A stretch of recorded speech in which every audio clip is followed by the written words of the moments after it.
Hello, I'm Ethan McNeely, and joining me is Lena Blair. I'm an officer from Phi Theta Kappa, and we're doing a Q&A on student life and the food pantry. Um, I just want to remind everyone who might be joining us right now that you can post some questions that you have in the chat, and I will read those questions to Lena, and you can get those answered. Lena, I'll let you introduce yourself. Cool. I'm Lina Blair. I'm the Director of Student Life and Conduct here at GRCC and have been here at the college for about 4 years and excited to be here today. Well, I just realized you said Lina and I said Lena this whole time. So Good. I'll try and break that at the very least by the end of this video, but we'll get there. All right, so Lina, can you give us an overview of the of student life? Yeah, definitely. So our office has lots of different functions. The first one is just like our operational front desk kind of services, like we can help with parking. We run the Raider card system. You can buy stamps at our front desk. You can get information, stop in, and kind of, if you need help figuring out where to go on campus or who to talk to, we can help with that kind of stuff too.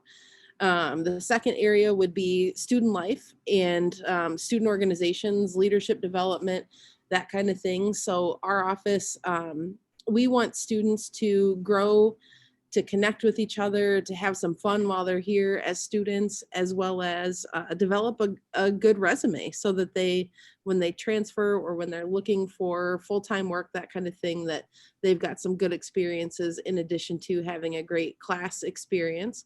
Academic experience. And then the third area is student behavior, which involves student conduct.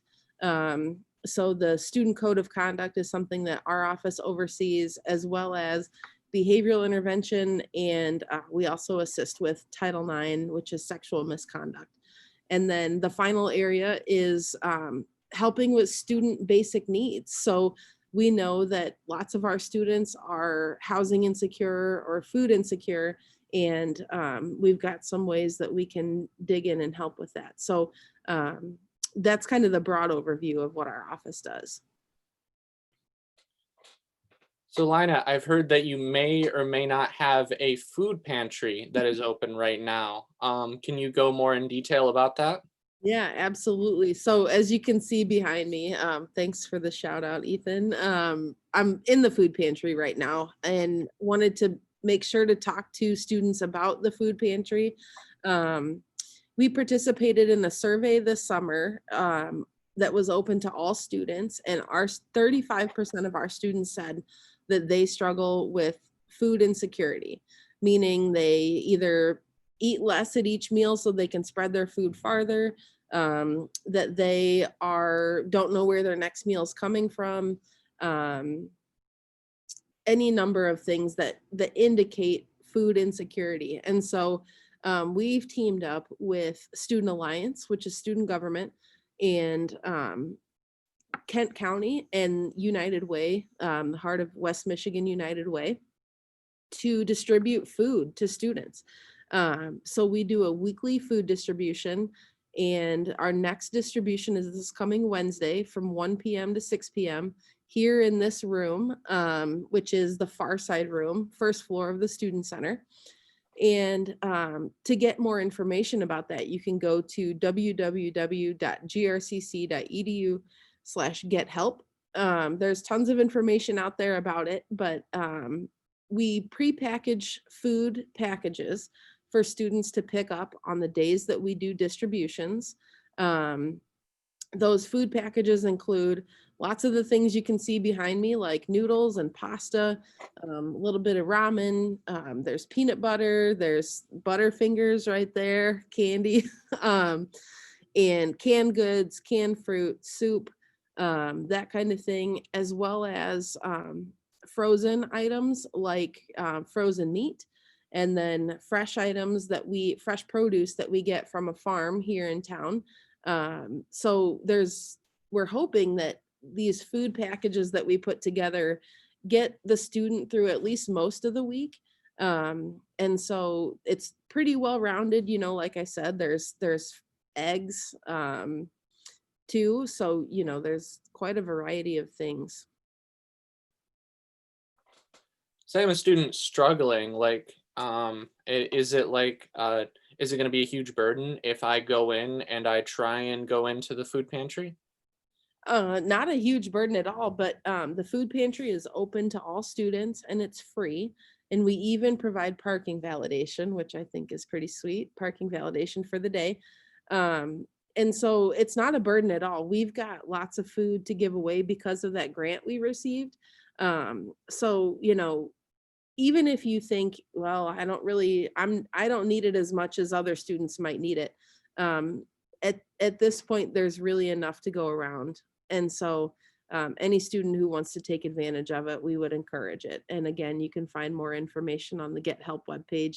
And actually, just this week, we sent an email out last night with that Get Help link in it. All right, that's great. So before we started live streaming, we were talking about like the bus cards. Can you go a little bit more in depth as to what opportunities GRCC is providing? Yeah, definitely. So, like I mentioned at the beginning of this, our office, our front desk can help with some things that that you might need just to be a student on campus. And bus passes historically have been one of those things. We can't offer bus passes from our office right now. Um, the Rapid had switched to the Wave card, and so we're just trying to work on figuring out a way that we can get the Wave card put onto the Raider card so that students can purchase bus passes from our office. But right now, we're not able to. So that's kind of been a change in the last couple months. Okay.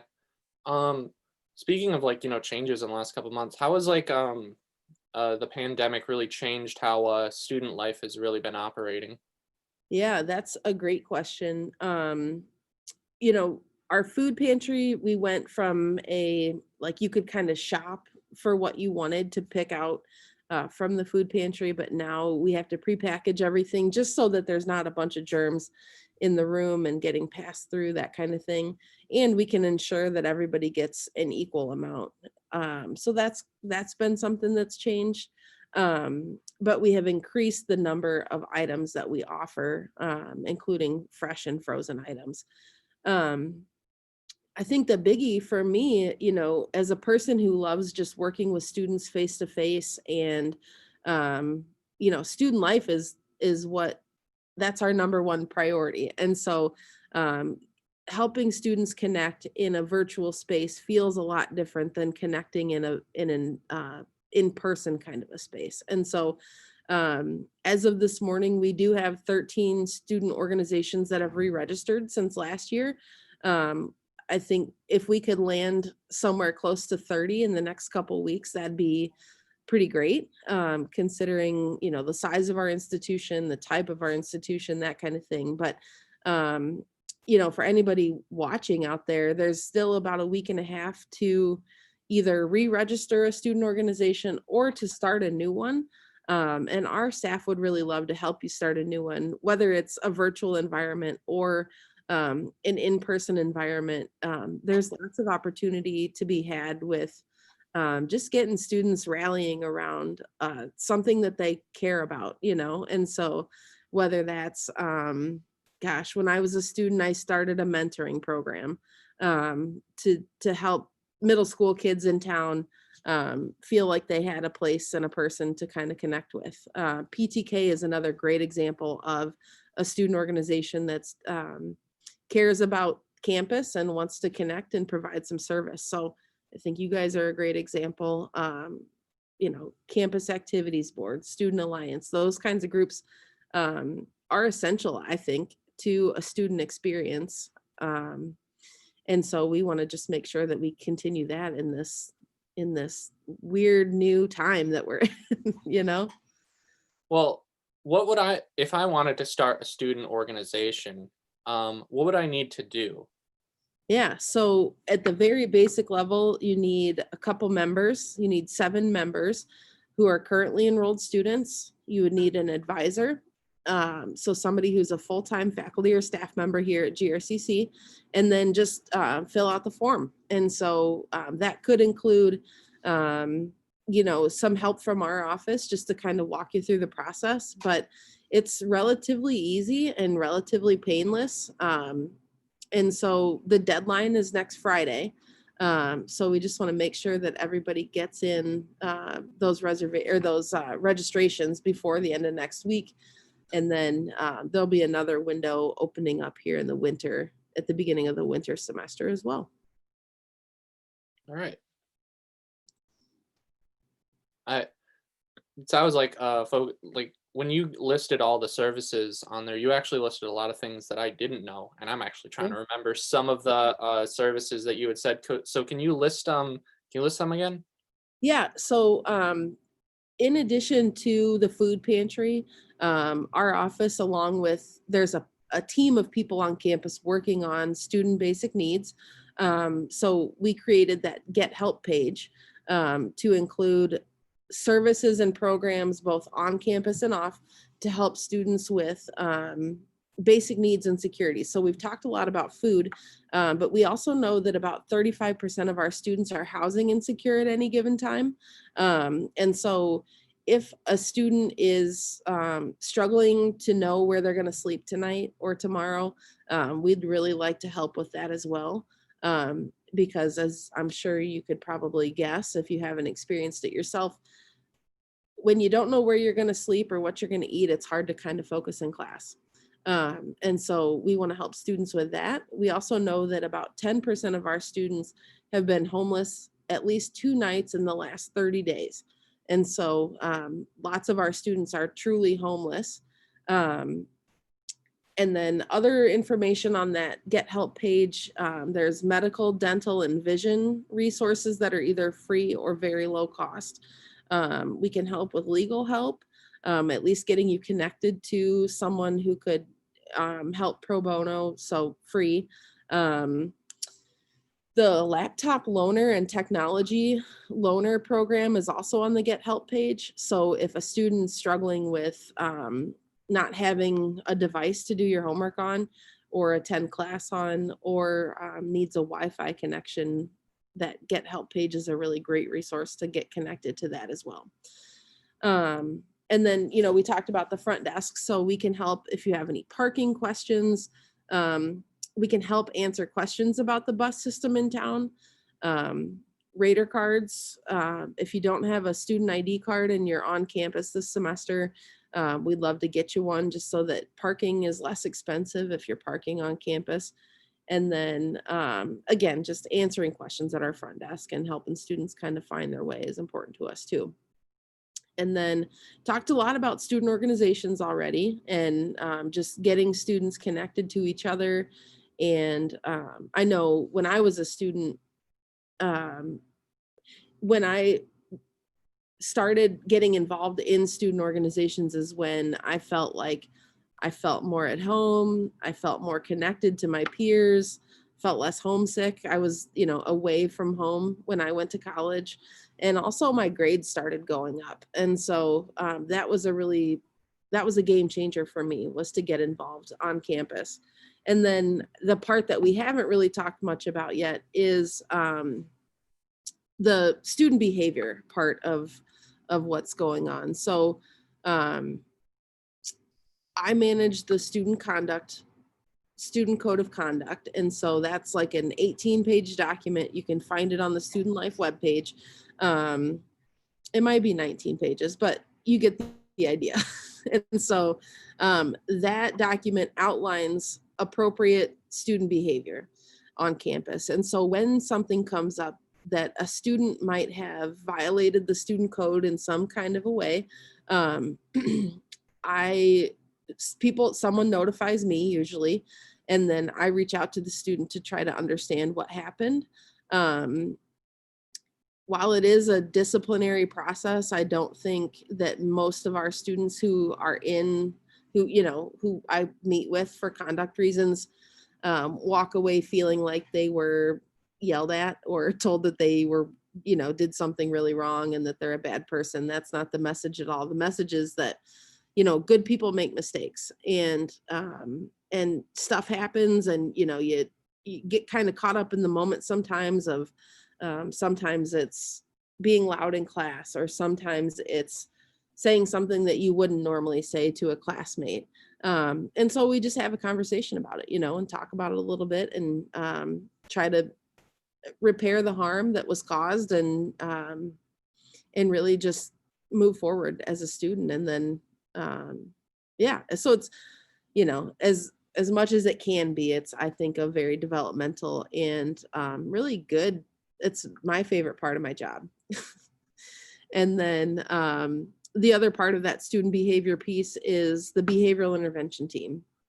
So that group of people, I chair that group of people, and they're folks from across campus, like counseling, disability support services, I'm trying to think, campus police, operations, the Dean of Student Affairs, the Dean of Student Success and Retention, Title IX, that kind of thing. So that group meets every Monday, and it's really there to make sure that we're addressing any threats to students, like the students selves or others.